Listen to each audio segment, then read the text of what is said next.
everyone, welcome to my channel. Today's video is all about my new foundation routine, which has been kind of a secret. I haven't been saying anything about it because it's been a long time coming.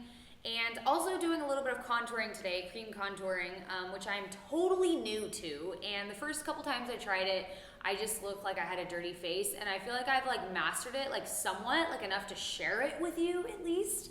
But my foundation routine has been a long time coming because if you remember, if you've been following me for a while, or you binge watched a bunch of my videos, which I applaud you for, thank you. You saw my foundation routine with MAC makeup. MAC makeup tests on animals.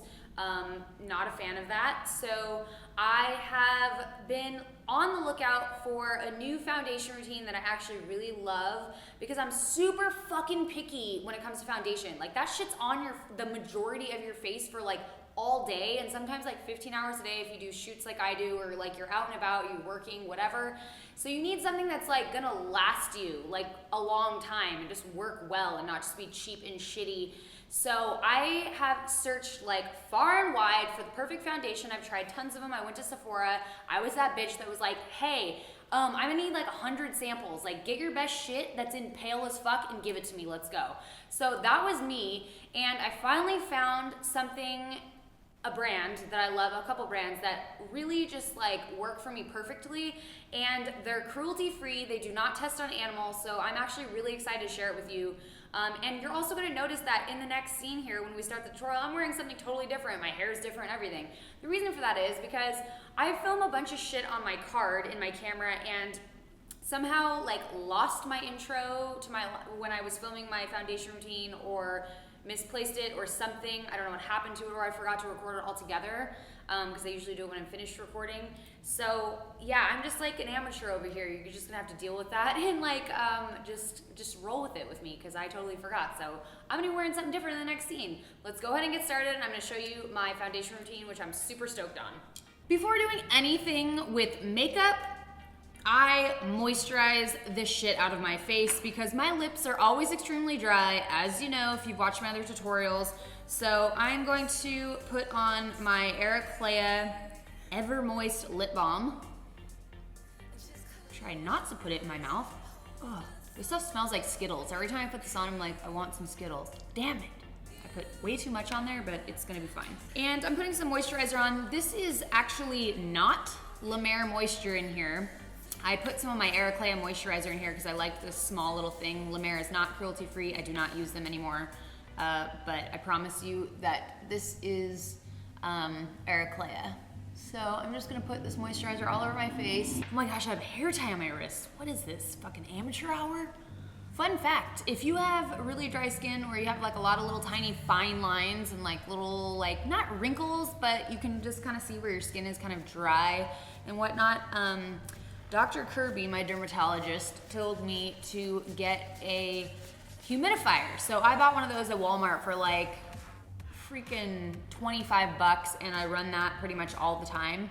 After my skin's all moisturized, I like to go in with my Smashbox Photo Finish Foundation Primer. This is a green one because I tend to have red skin, and if I ever get any pimples or anything, I have one right here right now, it turns into a scar, and I have a little bit of, scarring over here. It's not even a real pimple, but it's used to be, and now I have a red spot. So this is a little bit of a redness corrector, and it evens out your skin tone a little bit. It also really smooths out your skin and kind of your fine lines and stuff. And I think it helps make your pores look a bit smaller, kind of fills them in with the primer. And next, I'm gonna go in with my Nars Radiant Creamy Concealer. This is in medium 1 custard. And I basically put this on any little spots that, any little pimples or discoloration, to just get extra coverage. And I like to put it on my nose because I like to cover the pores on my nose as best as I can. And I'm not gonna use this underneath my eyes or in my eye area because I have something else for that. It is a lighter version of this.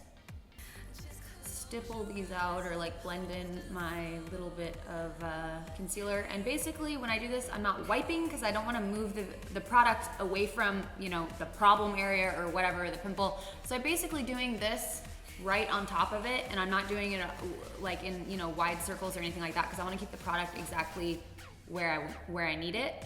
Once I've covered all the pimples or like discoloration, little spots, whatever that I want a little extra coverage on, I go in with my Locket Tattoo Foundation by Kat Von D. This is medium number 54. This is something that I just recently discovered at Sephora. I tried a sample of it in that little tiny, you know, those little tiny samples that they give you at Sephora. That shit lasted me for like literally like a month, and I wore it almost every single day. So I was super impressed, and I even got like this recently down here on my tattoo, and I thought that I was like, holy shit, my tattoo's fading, I need to go get this touched up. And then I realized that it was this foundation. So this covers like really well, and it doesn't feel too heavy. So this is like my new favorite thing right here, and I just got this new one at the makeup show. Using my beauty blender, I'm just gonna put a pump of this on there, just kind of dabbing this all over my face. Some people like to use a foundation brush for this. I've never really gotten into that, but who knows. But this is the method that I like to use for now, and I've also already gotten this wet, so it is moist. And with your foundation, make sure, I just like touched up my hair a little bit, so I have some blue dye right there. Whoops. You wanna make sure this gets all the way up here in your ears so that you don't look like you're wearing a mask. And kind of make sure that you're working this into your hairline as well. I usually do this part after most of the product is like off on my face, because there's a little bit left on here, but you don't want to be wiping product into your hair. So just make sure you've got like a little bit left on there, enough to like blend it in.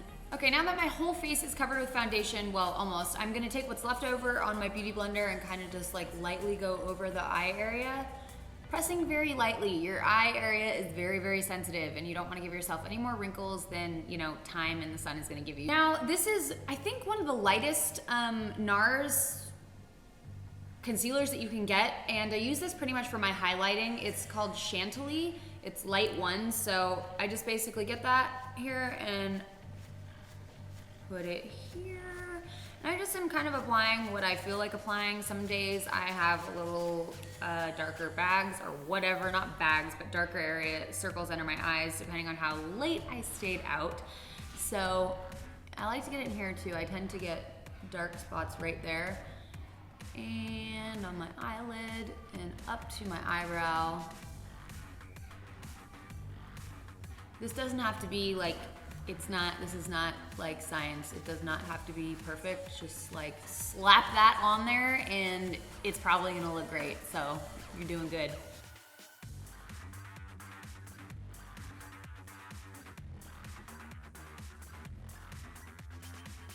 And we're looking really good, aren't we? At this point, I like to also do a bit of contouring. So I'm going in with my Camouflage palette by Coastal Scents. I'm going to contour my face a bit with this. I like to do right here. And depending on if it's day or night, I sometimes will make this a little lighter or a little darker. But this is the same exact area I put it on every time. So it's pretty much, you can feel where your cheekbone is and where it hollows out a little bit. You're gonna put it right there.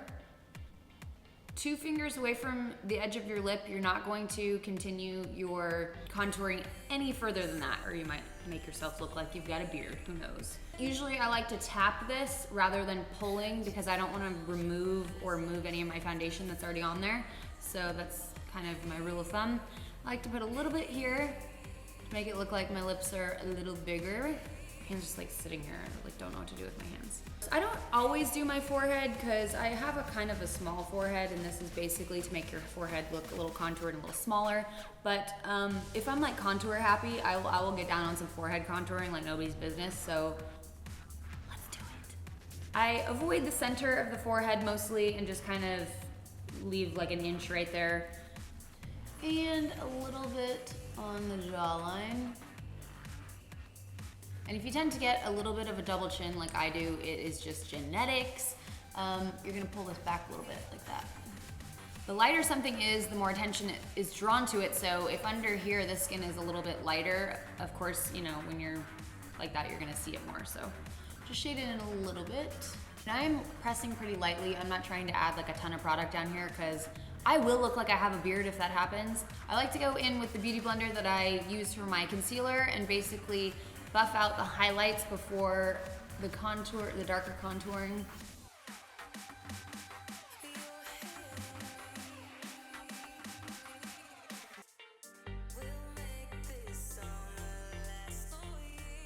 I will lightly rub out these little creases here and here. And then I'm gonna go in with this silky cotton loose powder and get some of it on there and apply this right on top of those little creases. Now I'm gonna take this powder brush here and just get a little bit of that on there and kind of just set the rest of my foundation. And I mostly just tap and stipple this on here. I don't really wipe because I don't want the product to move around on my face. All right, so I'm all finished with my foundation. That is basically my entire foundation routine from A to Z. After this, I would go in and do my eyebrows and the rest of my makeup, and that's kind of the order that I like to do things in. So hopefully you found this useful. If you try out any of these products, I would absolutely love to hear about how you like them, and if you have any to suggest to me, I'm always open to suggestions as long as it's cruelty-free. Please leave it in the comments below. Please like, share, and subscribe. And don't forget to find me on other social media, please. I am on Instagram, Phhhoto, Twitter, Facebook, Snapchat, and I think that's all of them. Yes. So I'll see you guys in the next video. Thanks. Bye.